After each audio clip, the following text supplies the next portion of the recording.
Hi guys, and welcome to my channel. I feel like this video is something I haven't seen a lot of people talk about. A little bit ago I did college advice that I had going into my last year, and now I have officially graduated, and I graduated this past December from college, and I have my degree and everything now, and I feel like the one thing no one really prepared me for and no one talked about is the job search reality and how hard it is to get a job and how just time consuming it would be. So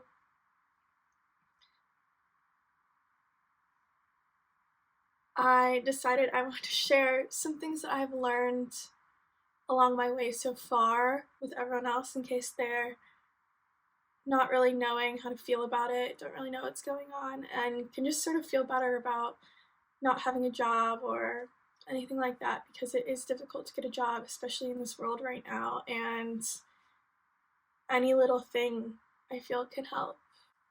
So going back, I just graduated this past December. To tell my story, that whole last semester I was applying for jobs pretty much since it started.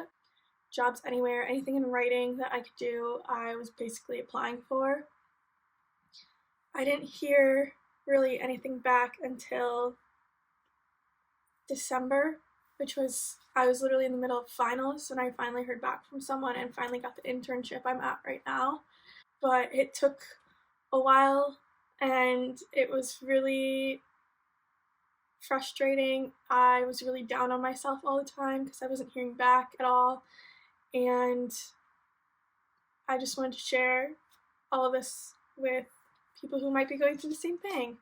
So, things I've learned. First thing I learned is you have to keep applying to places, even only if you meet some of the criteria, because you never know you could land a job. Some jobs want a ton of experience or a ton of things, and you might not have all of them. That doesn't mean you can't apply for the job, still apply, because you might be thought about for something else. You might still get an interview, and an interview is at least something to practice for the future.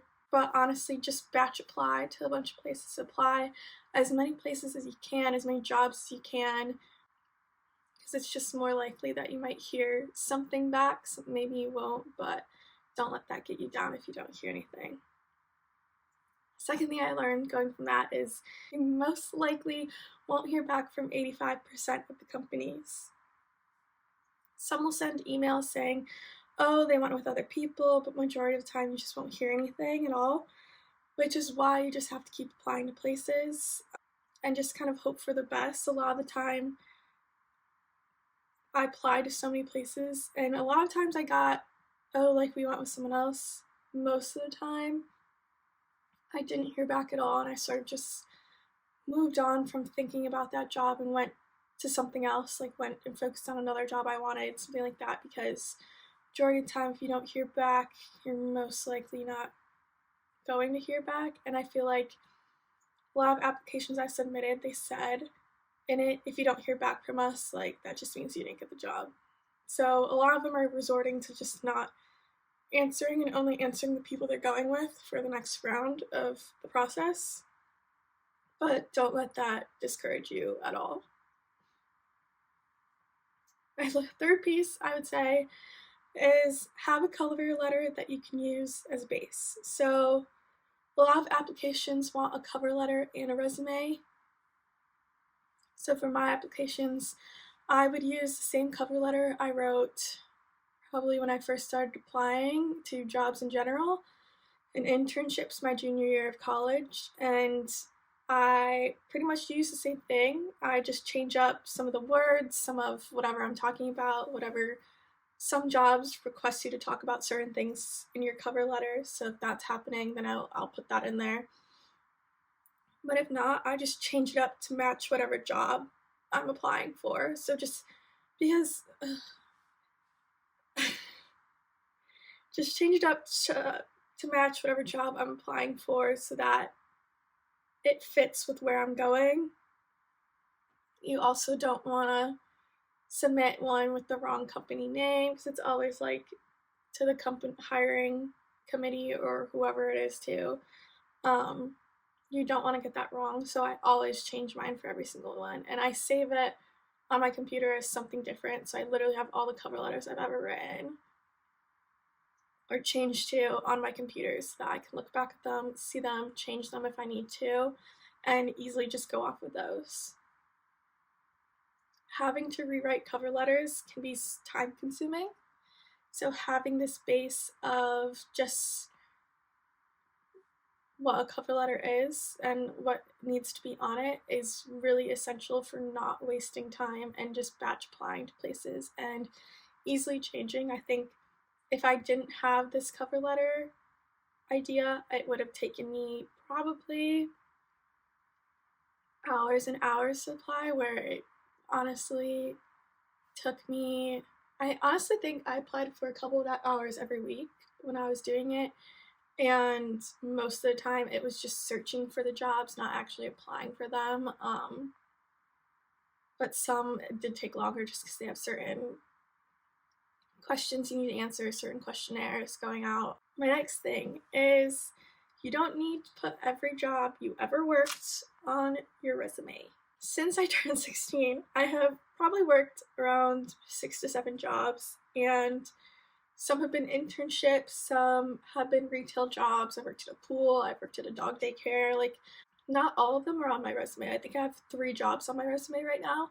And for what I'm applying for writing jobs. So I have my 2 writing internships that I have. So I did one with my school, and then I have my one now, which is on my resume.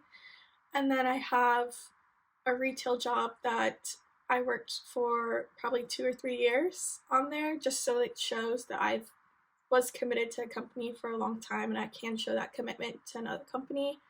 So I either put the 3 most recent jobs that I've had, or it's the ones that relate to what I'm applying to the most. So if I want to get a second job right now in retail, I would just put all my retail experience, which is probably 2 or 3 jobs. I'll put one company, a second company I was at in high school, and then the third one would be the pool I worked at, just because there was a lot of interacting with people. So if I was applying to retail, I'd put retail related jobs on my resume. If I'm applying to writing jobs or anything like that, I put my 2 writing internships on, and then just a third, whatever it could be. It's usually my last recent job, which was in retail.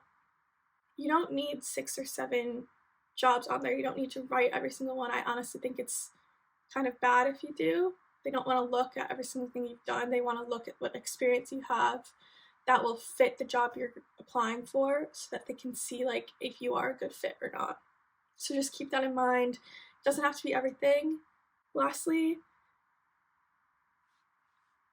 I know how draining it can be. I know how frustrating to not hear back from anyone and to really think like you're not good enough to get this job, like you're not good enough to get any job, and you haven't done enough for anything.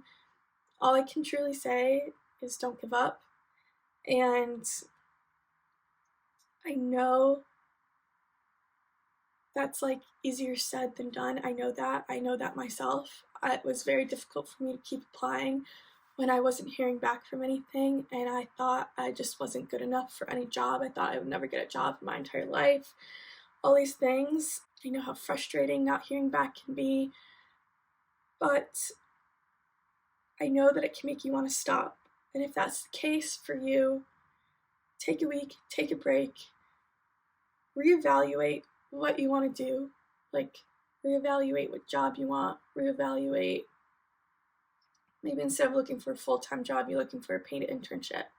Then after that paid internship, you can go to a full-time job, because at least experience is something. So I'm in a paid internship right now, and being honest, I live at home. It's not exactly what I wanted to do right away, but it's in my field. It's what I want to do. It's that step up to get to the next level of the job that I want. So if that means I have to do this internship for 6 months to a year, however long it needs to be, I want to stay or whatever, then I will do that so that the next time when I am applying, I can say that I have this experience, I have all this, and I'm more likely to get that next job and to get that higher up position.